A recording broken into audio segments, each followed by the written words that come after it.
તો જય હિન્દ. શરૂઆત કરીએ છોટા નાગપુરના ઉચ્ચ પ્રદેશની. તો ભારત દેશની ભૂગોળ, ભારતની ભૂગોળના સંદર્ભમાં આપણે જોવાનું છે કે છોટા નાગપુરનો ઉચ્ચ પ્રદેશ શું છે. તો સૌથી પહેલા પ્રશ્ન થાય કે ભારતના નકશામાં સાહેબ આ છોટા નાગપુરનો પ્લેટુ પઠાર ક્યાં આવેલો છે? તો સૌથી પહેલા તો અહીંયા ધ્યાન જો ભાઈ, આ બાજુ આપણે આ ઉત્તરાખંડ છે, પછી આ નેપાળ છે, પછી આ સિક્કિમ છે, પછી આ 7 બહેનો એટલે કે 7 સિસ્ટર છે, આ ત્રિપુરા છે, આ મેઘાલય છે, આપણું બચ્ચું છે, અને અહીંયા સાહેબ આ પશ્ચિમ બંગાળ ને આ ઓડિશા. આ ભારત દેશનો કઈ બાજુનો ભાગ દોર્યો મેં?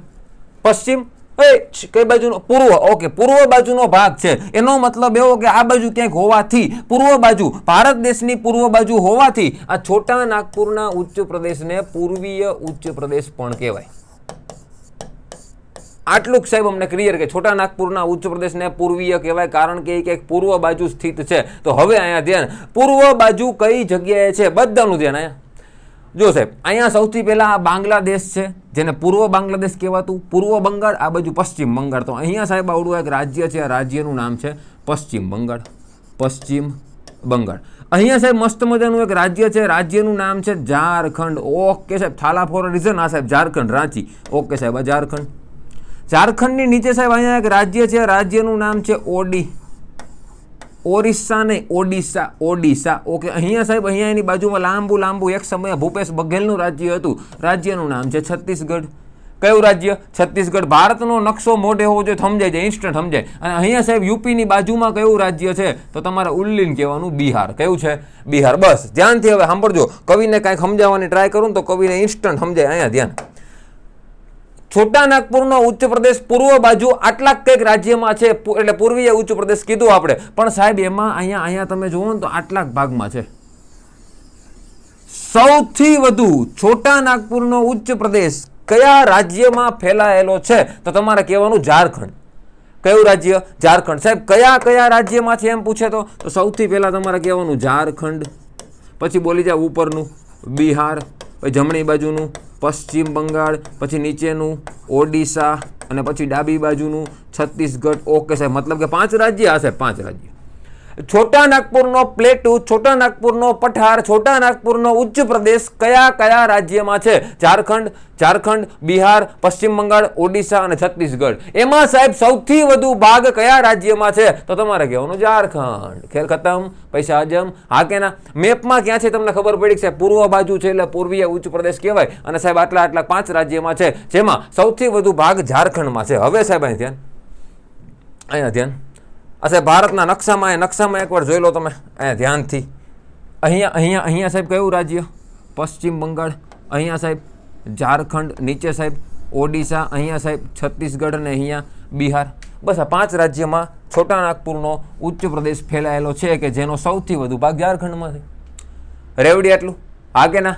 ઓકે સાહેબ, ડન. હવે પાછું અહીં ધ્યાન. સાહેબ આ છોટા નાગપુરનો ઉચ્ચ પ્રદેશ, આ ઉચ્ચ પ્રદેશમાં આવી રીતે એક આમ, એક આમ, એક આમ, એક વધારે ઊંચી, એક ઓછી ઊંચી, એક વધારે લાંબી, એક ઈથી લાંબી. સાહેબ છોટા નાગપુરના ઉચ્ચ પ્રદેશમાં આવી વિવિધ લંબાઈ ધરાવતી અને વિવિધ ઊંચાઈ ધરાવતી અલગ અલગ શૃંખલાઓ આવેલી છે. આ શૃંખલાને, વિવિધ ઊંચાઈ ધરાવતી શૃંખલાને પાટ ક્ષેત્ર કહેવાય. અંગ્રેજીમાં એને પાટ લેન્ડ કહેવાય. આ એક શબ્દ યાદ રાખજો મિત્રો, ભૂલતા નહીં. ભારત દેશમાં પૂર્વીય ઉચ્ચ પ્રદેશની વાત થાય છે, એમાં પાટ ક્ષેત્ર અથવા અંગ્રેજીમાં પાટ લેન્ડ મતલબ શું? તો કહેવાનું અલગ અલગ લંબાઈ અને અલગ અલગ ઊંચાઈ ધરાવતી આવી શૃંખલા કે જે છોટા નાગપુરના ઉચ્ચ પ્રદેશમાં જોવા મળે છે તેને કહેવાય પાટ ક્ષેત્ર અથવા પાટ લેન્ડ. આ એક શબ્દ ક્લિયર? હજી આપણે કાંઈ શરૂઆત કરી નથી, બેઝિક માહિતી આપી. પહેલા તો કયા રાજ્યમાં છે અને એમાં પાટ ક્ષેત્ર નામનો શબ્દ આપણા માટે કેમ કામનો. હવે બધાનું ધ્યાન અહીંયા. હવે આપણે શરૂઆત કરી. અહીંયા ધ્યાન. સાહેબ અહીંયા એક મસ્ત મજાનું રાજ્ય મેં તમને આવું કંઈક મેપમાં રાજ્ય લાગે આવી રીતે. આવું મેપમાં તમે જોવો તો દેખાશે. આવું એક રાજ્ય મતલબ ઝારખંડ. અને ઝારખંડની બાજુમાં સાહેબ એક રાજ્ય આપણને બધાને ખબર છે. એ કયું? પશ્ચિમ બંગાળ. હા કે ના? આવડું આ સાહેબ પશ્ચિમ બંગાળ છે અને આવડું આ સાહેબ ઝારખંડ છે. આટલું તમને ક્લિયર. ધ્યાનથી સાંભળજો સાહેબ. ઝારખંડ નામના રાજ્યમાં, ઝારખંડ રાજ્યના પલામુ જિલ્લાના ચાંદવા ગામના ટોરી નામના સ્થળેથી એક નદી નીકળે. એ નદી હવરે હવરે હવરે હવરે આગળ જઈ પશ્ચિમ બંગાળમાં જાય અને પશ્ચિમ બંગાળમાં જઈ હુગલીને મળી જાય, મતલબ કે ગંગાને મળી જાય. આ નદીનું નામ છે દામોદર. કઈ નદી? દામોદર. આપણે નદીમાં ભણશું અલગથી, પણ અત્યારે હું બોલ્યો કે ઝારખંડના પલામુ જિલ્લાના ચાંદવા ગામના ટોરી નામના સ્થળેથી આવડી આ નદી નીકળે. નદીનું નામ છે દામોદર. હવે સાહેબ છોટા નાગપુરનો ઉચ્ચ પ્રદેશ આખા ઝારખંડ રાજ્યમાં છે, પણ એના સાહેબ બે ભાગ કઈ નદી કરે તો કહેવાનું દામોદર નદી. છોટા નાગપુરના ઉચ્ચ પ્રદેશના બે ભાગ કર્યા દામોદર નદીએ. આ ઉત્તરનો ભાગ અલગ થઈ ગયો, આ દક્ષિણનો ભાગ અલગ થઈ ગયો. વચ્ચેથી રિફ્ટ વેલીમાંથી આવડી આ નદી પ્રવાહિત થાય છે.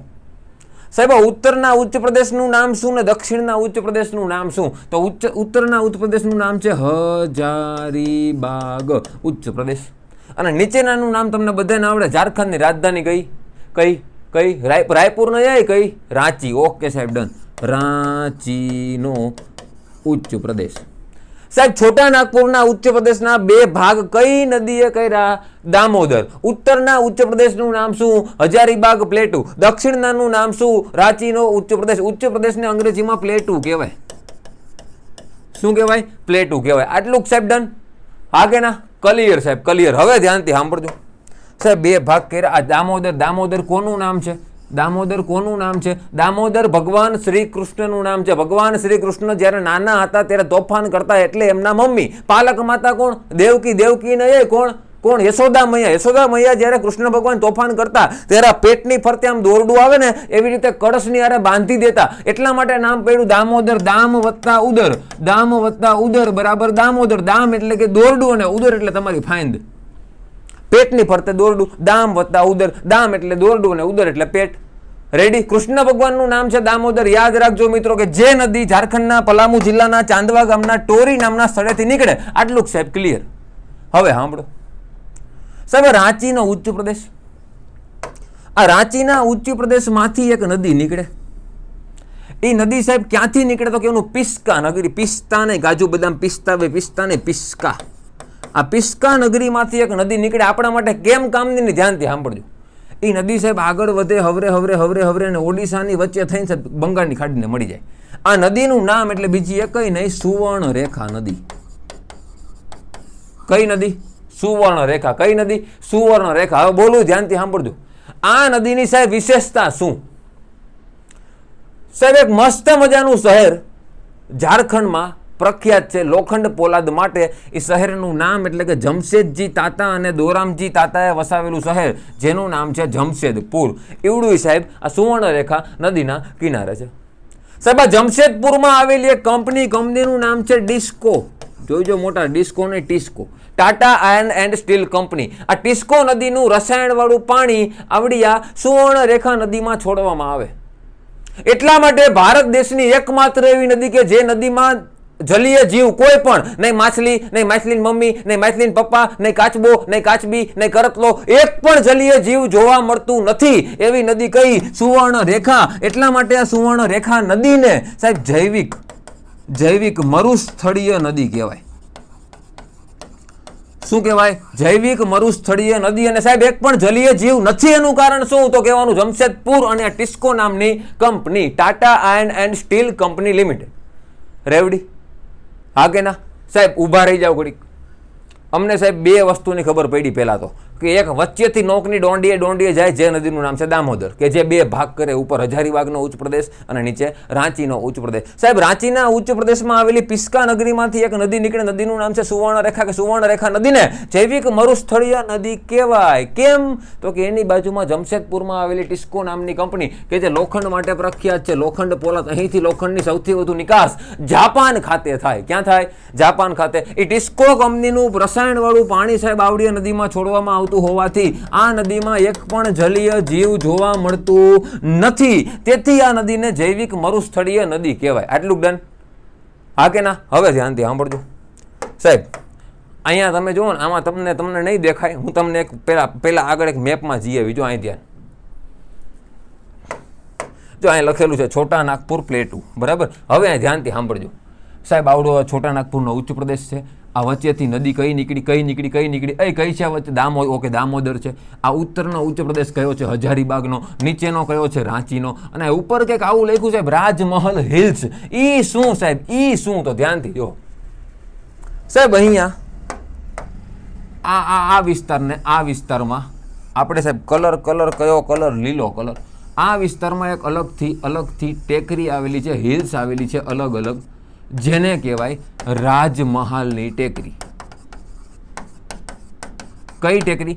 રાજપીપળાની ન કરતા, એ રાજપીપળાની આપણા ગુજરાતમાં છે. રાજપીપળાની ટેકરીનું સર્વોચ્ચ શિખર માથાસર ઊંચાઈ એની 800, એ ભૂલી જાઓ. આ રાજમહાલની ટેકરી કે જે છોટા નાગપુરના ઉચ્ચ પ્રદેશમાં ઉત્તર પૂર્વ બાજુએ સ્થિત છે. આપણા માટે કેમ કામની નહીં? હવે સાંભળજો સાહેબ, આ રાજમહાલની ટેકરીમાં ધ્યાનથી અહીંયા ધ્યાન, બીજે ક્યાંય કોઈનું ધ્યાન ન હોવું જોઈએ. આ સાહેબ રાજમહાલની ટેકરી, હું તમને હવે બોલું ને સાંભળો સાહેબ. આ છોટા નાગપુરનો ઉચ્ચ પ્રદેશ જે છે આખો, એમાં સાહેબ સૌથી ઊંચું સ્થળ કયું? સર્વાધિક શિખર કયું? સૌથી ઊંચી ચોટી કઈ? સાહેબ આ છોટા નાગપુરના ઉચ્ચ પ્રદેશમાં સર્વોચ્ચ સ્થાન સૌથી ઊંચું શું છે? તો અહીં લખું છું પારસનાથની પહાડી, પારસનાથની ચોટી, પારસનાથની ટેકરી. યાદ રાખજો મિત્રો. હવે હું તમને કહું, સાંભળો ધ્યાનથી, કે સાતપુડા પર્વતમાળા, કે જેમાં 1 નહીં 2 નહીં 3 નહીં 7 પુડા છે. એ 7 પુડામાં સર્વોચ્ચ શિખર કયું છે? ધૂપગઢ છે. એ ધૂપગઢ મહાદેવની ટેકરીમાં છે. એ ધૂપગઢની ઊંચાઈ જેટલી છે ને એટલી જ આની ઊંચાઈ છે. હવે કવિને ધૂપગઢની ખબર હોય ને તો આવડે. ધૂપગઢ કે જે 7 પુડાનું સર્વોચ્ચ શિખર છે એની ઊંચાઈ કેટલી? 1350 મીટર. આની પણ કેટલી છે? 1350 મીટર. યાદ રાખજો મિત્રો, 1350. પણ હવે બોલું એ સાંભળજો કે આ પારસનાથની પહાડી, પારસનાથની ટેકરી સાહેબ, જૈન ધર્મ પાર્શ્વનાથ, જૈન તીર્થક એના નામ પરથી નામ રાખ્યું પારસનાથ. એ સાહેબ આમાં આવેલી છે ક્યાં? તો કહેવાનું રાજમહાલની ટેકરીમાં. મતલબ કે સર્વોચ્ચ શિખર પારસનાથ એ રાજમહાલની ટેકરીનો જ ભાગ છે. રેવડી? હા કે ના? પાકું? ઓકે સાહેબ, ડન. બીજી વસ્તુ, 2 વસ્તુ બાકી સાહેબ. આ પારસનાથની પહાડી ઝારખંડમાં છે, 100% વાત સાચી. પણ સાહેબ ઝારખંડના કયા જિલ્લામાં છે? તો કહેવાનું ગિરદીહ જિલ્લામાં છે. કયા જિલ્લામાં છે મિત્ર? ગિરદીહ જિલ્લામાં છે. આ ભૂલાય નહીં. અને બીજી વસ્તુ યાદ રાખવી જેવી કે કર્કવૃત નામની રેખા ભારતની મધ્યમાંથી પસાર થાય, ટ્રોપિક ઓફ કેન્સર જેને અંગ્રેજીમાં કહેવાય. એ કર્કવૃત એટલે 23.5 ઉત્તર અક્ષાંશ. એ સાહેબ કર્કવૃત આવે ને કચ્છમાંથી એન્ટર થાય ને, આમ કચ્છમાંથી સૌથી પહેલા મોઢેરાનું સૂર્ય મંદિર, પહેલા ધીણોધર ડુંગર, તમને કદાચ ખબર છે કચ્છમાં, પછી મોઢેરા, પછી સાબરકાંઠાનું પ્રાંતિજ, પછી ઉજ્જૈન, પછી આગળ જતા આ પારસનાથની પહાડી ઉપરથી કર્કવૃત પસાર થાય. ભૂલતા નહીં. કયું વૃત? કર્કવૃત. પારસનાથની પહાડી ઉપરથી કયું વૃત પસાર થાય છે? તો વિષુવવૃત્ત તો આવે જ નહીં, ભારતમાં છે જ નહીં. મકરવૃત્તિ આવે જ નહીં, ભારતમાં છે જ નહીં. કયું આવે? કર્કવૃત્ત. અંગ્રેજીમાં શું કહેવાય? Tropic of cancer. શું કહેવાય? Tropic of cancer. ભૂલતા નહીં. ઓકે સાહેબ, ઓકે. તમે જેટલું કીધું ને અમને સમજાઈ ગયું. અહીંયા ધ્યાન. હવે સમજી ગયા તમે? ઉત્તરમાં હજારીબાગ, દક્ષિણમાં રાંચી, આ બાજુ રાજમહાલ, કે રાજમહાલની ટેકરીમાં જ આ બધાયનું સર્વોચ્ચ શિખર છે જેનું નામ છે પારસનાથ પહાડી. ક્લિયર? હા કે ના? નો સમજાણું હોય તો એની ટાઈમ કોમેન્ટ કરો સાહેબ. બાકી આપણને કઈ તકલીફ લગભગ અત્યારે પડશે નહીં. હવે આ ધ્યાન પાછું સાહેબ મોટા ભાગે કયું રાજ્ય છે? ઝારખંડ.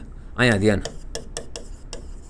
ઝારખંડમાં એક ખીણ આવેલી છે જેનું નામ છે ઝરિયાની ખીણ. કઈ ખાણ? ઝરિયાની ખાણ. આ ઝરિયાની ખાણ સાહેબ શેના માટે પ્રખ્યાત છે? તો તમારે ઉલ્લેન કહેવાનું કોલસા માટે. સાહેબ અહીંયાથી ઘણું બધું મળે. શું મળે ને ક્યાંથી મળે જોઈજો સાહેબ. ઝારખંડમાં આવેલી ઝરિયાની ખાણ શેની છે? કોલસાની. કેમ આપણે KGF પિક્ચર જોયું? કોલારની ખાણ શેની છે? સોનાની. રામગીરીની ખાણ સોનાની, હુટીની ખાણ સોનાની. એવી રીતે કોલારની ખાણ, ઝરિયાની ખાણ કોલસા માટેની છે. પણ કાર્બનની દ્રષ્ટિએ કોલસાના પ્રકાર પડે 4: ABLP, એન્થ્રેસાઇટ, બિટ્યુમિનસ, લિગ્નાઇટ અને પીટ. એમાં સાહેબ અહીંયાથી કયો મળે? જો સાહેબ, જો સૌથી પહેલા હારામાં હારો કોલસો હોય ને તો એન્થ્રેસાઇટ, કે જે લદ્દાખમાંથી મળે. ક્યાંથી મળે? લદ્દાખ. ઈથી ખરાબ, સૌથી ખરાબ એટલે પીટ કોલસો સાહેબ. લાકડીયો કોલસો કહેવાય, ધુમાડીયો કોલસો કહેવાય. ચાનો કેટલો જોવો ને, આ પીટ કોલસો. આટલું ક્લિયર. લિગ્નાઇટ સાહેબ આપણને ખબર જ છે, ગુજરાતમાં કચ્છમાં પાનંદરો. કદાચ તમને ખબર હશે, તૈયારી કરતા હોય લગભગ ને ખબર હોય લિગ્નાઇટ કોલસો ક્યાંથી મળે? પાનંદરો ખાતેથી. હવે વૈદો સાહેબ બિટ્યુમિનસ. યાદ રાખજો, બિટ્યુમિનસ કોલસો ઝરિયાની ખાણ, મતલબ કે છોટા નાગપુરના ઉચ્ચ પ્રદેશમાંથી પ્રાપ્ત થાય. અને મેં તમને આવું કંઈક કીધું કે વચ્ચોવચ્ચથી કઈ નદી નીકળે મોટા? દામોદર. તો દામોદર નદીના પેટાળમાં ઘણો બધો કોલસાનો જથ્થો ધરબાયેલો છે. કઈ નદી? દામોદર નદીના પેટાળમાં કોલસો ઘણો બધો સાહેબ ધરબાયેલો છે. યાદ રાખજો, કોલસા ક્ષેત્ર એટલે દામોદર નદીની નીચે. આટલું ક્લિયર, આટલું ક્લિયર. હવે સાહેબ સાંભળો, કોલસો મળે ખબર પડી ગઈ. કયો મળે? બિટ્યુમિનસ મળે, એ ભૂલતા નહીં. હવે સાંભળો સાહેબ, ઝારખંડ નામનું રાજ્ય. આપણે ઝારખંડમાં જ છીએ, બીજે ક્યાં તો મારવાનો, ઝારખંડમાં જ રહેવાનું સાહેબ. આ પહેલા સાહેબ કોલસો ગોઈતો. હવે સાહેબ જુઓ, ઝારખંડનો એક જિલ્લો છે જેનું નામ છે હજારીબાગ, અને સાહેબ ઝારખંડનો બીજો જિલ્લો જેનું નામ છે કોડરમાં. આ બે જગ્યાએ સાહેબ અબરખ મળે. શું મળે?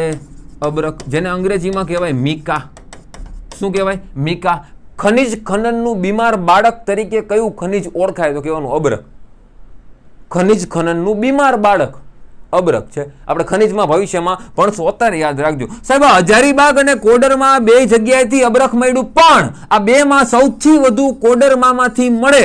તેથી કોડરમાનું એક ઉપનામ છે મિત્ર, યાદ રાખજો. આ ઉપનામ છે વિશ્વની અબરખની મંડી.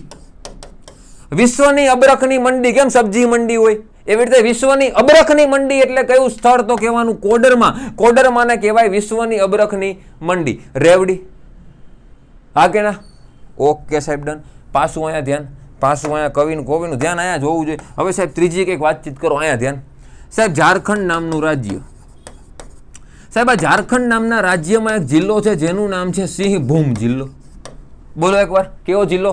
કેવું? ભૂમ. સિંહભૂમ. હજી એકવાર, સિંહભૂમ. બોલવાની મોજ આવી સાહેબ, સિંહભૂમ. આ સિંહભૂમ નામનો જિલ્લો છે. આ સિંહભૂમ જિલ્લામાં એક સ્થળ છે જેનું નામ છે જાદુગોડા અથવા જદુગોડા.